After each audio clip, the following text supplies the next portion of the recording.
So what happens, because sometimes the strings rip, Yeah. and I thought you had to have at least two and three on, two on one side and three on the other, and you could still Depends work how you tie the tzitzit. If you made it, take care to make sure that you always keep this on this side and that on that side, then you can have two cut. You can have all of them cut on one side, so long as you have four on the other side. But if you don't know, they just tied it and tied it and tied it, you can only have one of 8 that are cut. If 2 of 8 are cut, then the tzitzit is no longer kosher and you have to replace the strings on that corner. Here's an interesting story.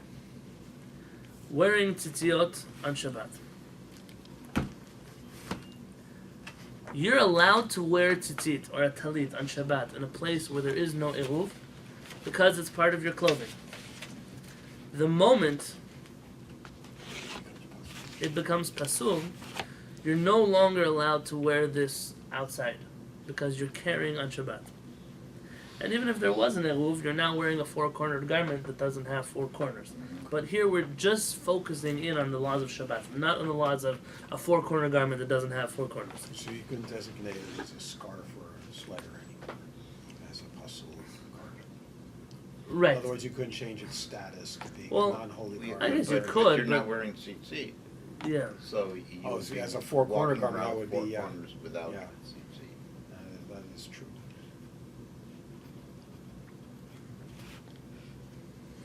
But let's say you had on another garment with 4 corners. Understand though why this is a problem. You're allowed to wear a scarf in public. You're allowed to wear a shawl. You're allowed to wear all kinds of things. So why is a talit with 3 corners worse than anything else that you wear? The reason is, let me ask you this question. Let's say you live in a place where there's no eruv, so you can't carry on Shabbat, and you want your house key to come with you. So what do? You tie it to a string, and you tie that string to the loop in your belt. Are you carrying on Shabbat? Yeah. I Yes, just thought it yes. was a pin. You're not allowed to carry such a thing on Shabbat. Right. Yep. That's called carrying in a public domain. Oh, but it's attached to my clothing, but it has nothing to do with your clothing. Yeah, it's just there. Yeah. Oh, so how is this different than anything else that's attached to my clothing? My buttons, those all serve a purpose either for the function of your clothing or for the decoration of your clothing. Yeah? So if you sometimes see ladies wear all kinds of clothing and they'll have a garment that has all kinds of little frills at the end that are tied onto the clothing. That's okay because that's called noi beged. That's part of the decoration of her clothing. A lot of people have this special key thing that they wear. So I haven't researched this key sufficiently to give any kind of opinion on it. Yes. I've heard something called a Shabbos belt. Yeah, that's what Zev's talking about. I don't have enough information about it to give an answer. In this situation, you have essentially taken a scarf or a shirt and tied strings onto them. You are carrying these strings on Shabbat. If you have all 4 of them, then why are you allowed to carry them? Because they're part of your clothing. They serve a function on your clothing. You can't tell me you're wearing 3 of these for decoration. You can't. It's not how people wear their clothing. And therefore, if it's not a kosher talit, put aside the laws of wearing a 4-corner garment without tzitziot. You're not allowed to wear this garment on Shabbat because you're carrying the strings which are on the corners. So now let's get into this one together. Arba'a tzitziot. The 4 tzitziot, me'akvin zed ze, hold back the other ones. What does it mean, hold back the other ones?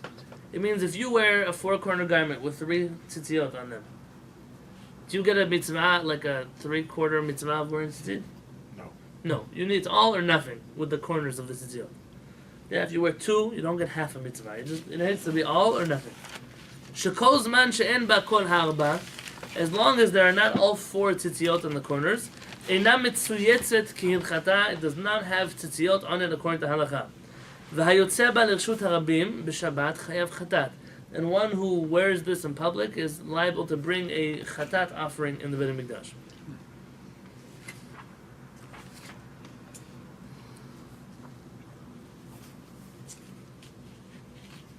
Maran has an interesting question. What about our tzitziot today? Are they really kosher? because most of us, myself not included, don't wear tchelet. And because we don't wear tchelet, maybe our tzitzit are kosher, but they're not kosher enough that I can carry them in public. So Maran, maybe white strings without the blue is the same thing as 3 corners without the 4th. That's what Maran's trying to get at. Im hi mitzuyetzet kilchata. If there are tzitziot on every corner, mutar letzet ben reshut harabim. You're allowed to wear this talit in public, meaning in a place where there's not an eruv.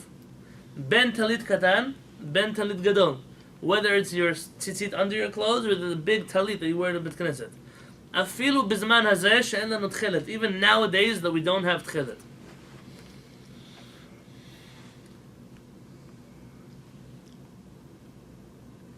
Says the Rama, this is a very important halakha.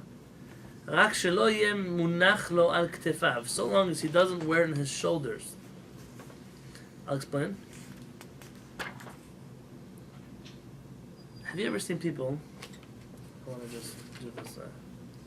I've seen people do this. So if you Yeah, haven't, I'll tell you. They put it over their shoulder. They'll come to the Bet Knesset. They think Yeah. they look cool. That's my decision. Yeah, This is why they I do know it. they do. I've seen this. Everyone else driving by them on the street thinks they're crazy. They'll come to shul like Like this. that, Right, right. Like, hey, I'm wearing it. Yeah. Yeah, I used to do that.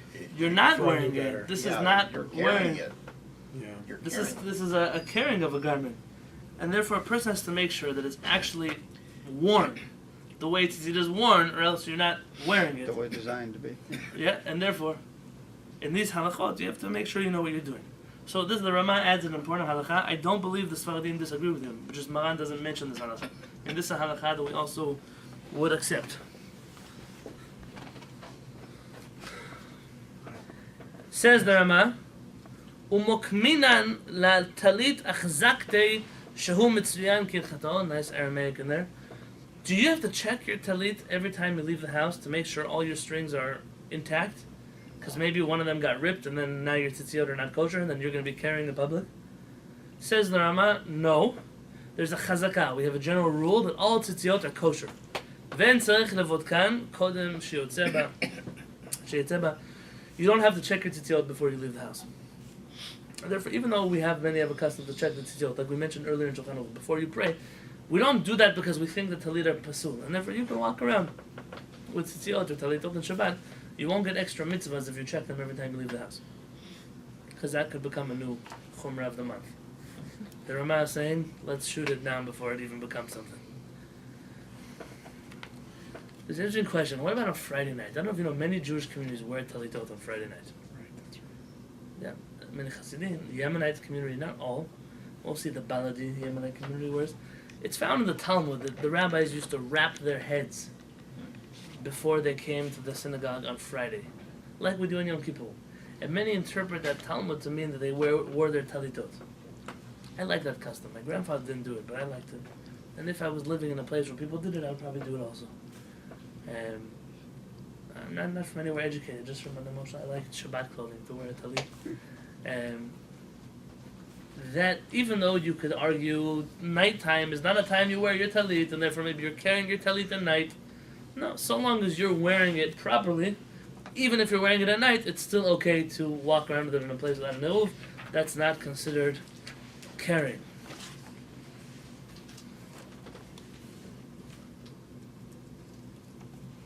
You have a minhag for Shabbat minhag. I do. Recently I've been, More relaxed. for other reasons, not because I plan to, but What? when I was in Yerushalayim, I used to pray with these mekubalim, mincha time. Mincha used to take like 2.5 hours, or 3 hours, I don't know, long time. Shabbat mincha. Really? Oh yeah.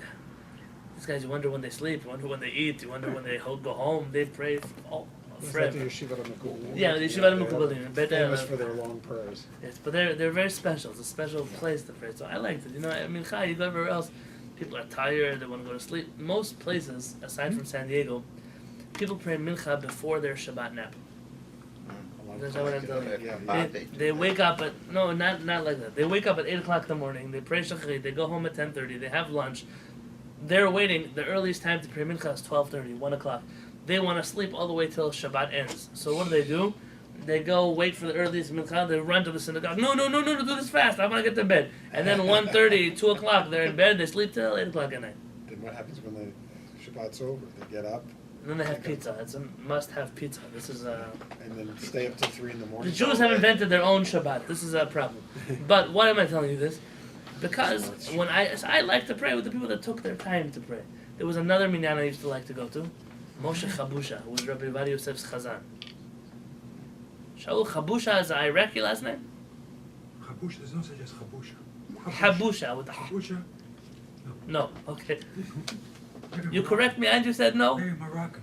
Maybe Moroccan. He's a Yerushalmi Chazan in the Iraqi tradition. I don't know if he's from Iraq. There's no such thing. Maybe Syrian, maybe I Egyptian. don't know about how do you spell it? In Hebrew I can spell it for you. Spell it. Or in English, Haboussha. Chabusha. There's no such thing. Yeah, it's not an Iraqi name. Okay, so in any case, Moshe Chabusha was the Chazan of Rabbi Yonatan Yosef. You put him in YouTube, you'll find him. He used to do private concerts for Chacham Ovadia. Whenever Chacham Ovadia needed a little break, he would call Moshe Chabusha and he would say, play me music. And he'd play him Arabic songs and Shabbat songs, things like that. So Moshe Chabusha had a minyan at the Kotel. Chacham Ovadia told him that when the Beit Mikdash is rebuilt, he's going to be singing there. And he used to have a minyan, mincha time, like a chazanut minyan, like a old Sephardic, like an hour they could pray trained for. everybody, right? Yeah, but what's the problem? It's burning hot in the sun of Yerushalayim at that hour of the day. And so it was hard. Unless you got a place in the shade, you were stuck standing for an hour in a minyan where you were suntanning. And so I didn't always go pray there. Normally the mukubalim were the better option. But they all wore talitot. And so I also took this cousin to wear talitot. And by the time I decided, I don't know if it's something I should do, or go back to America, nobody wears talitot. I asked Rav Peretz, and Rav Peretz said, you started a mitzvah, according to the Mekubalim, you have to wear talit for mincha. So according to them, you shouldn't stop. But if somebody asks you if they should do it, tell them they shouldn't do it. Meaning you don't stop, but other people can continue. So this is exceptions. When I'm in a synagogue where there's another rabbi, he's the rabbi. I don't do such things in public. But okay, because they've brought it up. So this halakha of wearing a talit on Shabbat, Friday night, Shabbat day, people wear it on Shabbat mincha. Im nodalo b'Shabbat.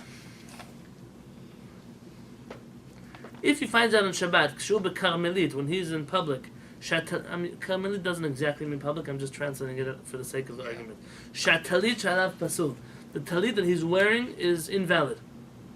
What do I mean when I say talit? I'm not talking about the talit you wear here in the synagogue. It's your robe that has 4 corners. That's your clothing. Yeah? Lo yasirenu me'alav ad she'yagil lebeto. You know it's not valid. You should not take it off until you get home. Digadol kvod habriot. Because the respect of your self-dignity is more important than this halakha. It's a very interesting halakha in general. Many have tried to use this for all kinds of instances. Oh, she comes to give you a hug her back because your self-dignity is more important than... Let's calm down with this, how you use that. In this situation, Maran is telling us that taking off your clothes in public, the Torah doesn't demand from you. Wait till you get home and then take off your talit right away. It says the Rama, "V'afilu talit shetachat b'gadav en tzarich lifshot." Rama says something very interesting. Even the tzitziot that you wear under your clothing, you don't have to take off. Meaning, what could you say? That only their talitot didn't have to take off. But mine, I don't have to. If one of the strings were invalidated, listen very carefully. You're sitting in the Beit Knesset, and everyone's wearing a talit. And you stood up to pray the Amidah, and the whole corner ripped off your tzitzit, got stuck to the chair. You're afraid to take off your talit because you're going to be the only guy in the whole synagogue without a talit. Says the Rama, Yachol lilovsho b'lo bracha. You can wear that talit as long as you don't make a blessing on it. It's not even when you were wearing it. I mean, you came to the Beit Knesset, you pulled it out of your bag, and you realized this ripped last time you wore it. You're allowed to put it on. You're violating here biblical commandments. You're allowed to put it on. Mikoach kvod haberiot, because of this power of your self-dignity, your self-respect. He also says you don't say a blessing, you say a bracha. Because it's not a kosher It's not a tzitzit. kosher thing. Dafka b'Shabbat, dasur nasot tzitzit. This only applies on Shabbat. Because on Shabbat, you can't make yourself new tzitzit. You can't tie knots on Shabbat. Avad b'chol, but during the weekday, where you could technically get yourself a new tzitzit, you could just drive to Hatikva and get a new talit. Yeah. B'chai gav nasur. In that situation where you have a choice to get a talit, then you have to go get one, and you can't wear that one. Not a debate of Knesset, what you're already there to feel out. Well, excuse yourself, I need another talit to stay through this. Well, Ramah doesn't say that, but I'm sure you could argue in the Ramah's opinion in different directions. Here we get an interesting conversation. Is there even such a thing as a public domain nowadays? Is there not? The rabbis argue about it, and essentially you should know that most poskim agree that your streets here are not public domains in the classic sense. Public domain is if you've ever been to Manhattan and seen Broadway Street, that goes all through Manhattan, and hundreds of thousands of cars and people all day long are on that. That's a Reshut HaRabim. But Stam street on the side of your house, not necessarily public domain. And not all poskim agree about this definition. That's why we're strict about this on Shabbat. And even those who are lenient don't mean that you could just walk around the carry without an eruv. It just means that that place you can put up an eruv, as opposed to a biblical place like that in Broadway where you can't.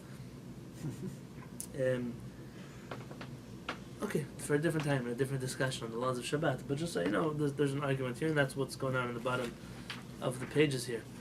I see that the time is almost 10, but if I am not mistaken, they told me we just finished Siman Yud Gimmel, so you guys just moved the fastest Kollel has ever moved in our whole life. Alright, let's see if there's anything here at the end that we wanted to. You can finish the Skip the book jump. right there. Like a frog. You can finish the book in a few years. Do a marathon. I can't promise you.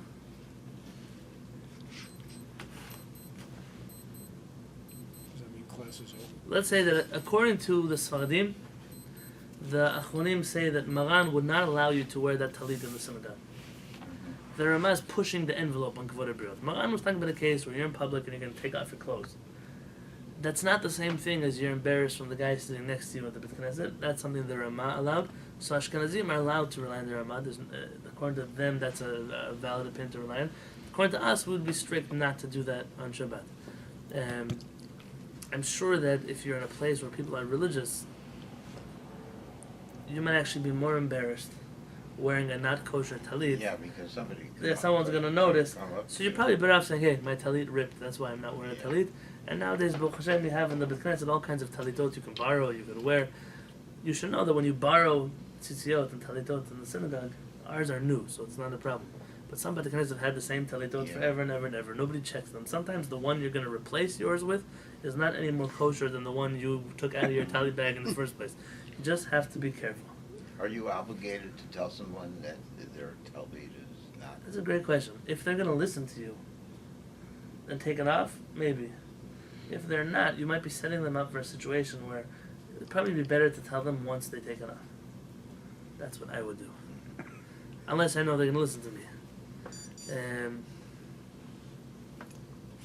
And you have a big job. Even Ashkenazi authorities say that if you're not embarrassed by not wearing a talit to the synagogue, the Ramah's leniency doesn't apply to you, even if you're Ashkenazi. Meaning, the Ramah's talking about a guy who was really embarrassed. If you're not really embarrassed, so there's nothing to be embarrassed about. Obviously, none of these rules apply if you're sitting in your bedroom and I'm embarrassed not to wear a tzitzit here. What are you embarrassed of? That you're alone in your bedroom, there's nothing to worry about. And during the week, we've mentioned that these laws don't apply because we're not talking about a situation over there. You're able to get your own new tzitziot. Oh, here. Havayit Chavero, page 301. Somebody who sees his friend, Kshu Birshut HaRabim, when he's in public, Bimot Achol, and on a weekday, Shatalit Shalav Pasul, he sees that the talit he's wearing is invalid, Lo Yodenu Al Kach Miyad. He shouldn't tell him immediately. Ela Yikre'enu Shikanes Lamakom She'enu Nashim Zim. He should call him over to a private place. V'sham Yodenu Shatalit Psula, V'tzarech Lasiro Malav. And over there, you should tell him, hey, listen, now take off your talit. Because in public, he probably won't listen to you, and then he'll be violating a mitzvah. And if the same situation happens on Shabbat, where we allow him to wear this, או בשאר מקומות שאין בהם עירוב אבל אינם ברשות הרבים ודאי, אף על פי שבלאו הכי אין חברו צריך להסיר הטלית מעליו עד שיגיע לרשות היחיד. מכל מקום ידיענו על כך כדי שמהר וילך לרשות היחיד ויסיר הטלית מעליו. It says that you should still tell him, listen, you don't have to take off your talit now, but instead of stopping over at your grandmother's house, you should probably hurry home and change your clothing. That way you don't prolong the amount of time that you're wearing a not kosher talit in public on Shabbat. Right. These are things, obviously, that only go hand in hand to a person that would actually listen to you. So that's important to know. Not every person you have the right to rebuke. Sometimes you'll only make a situation worse. Then for what? Don't find that anyway. All right, everyone, have a beautiful evening.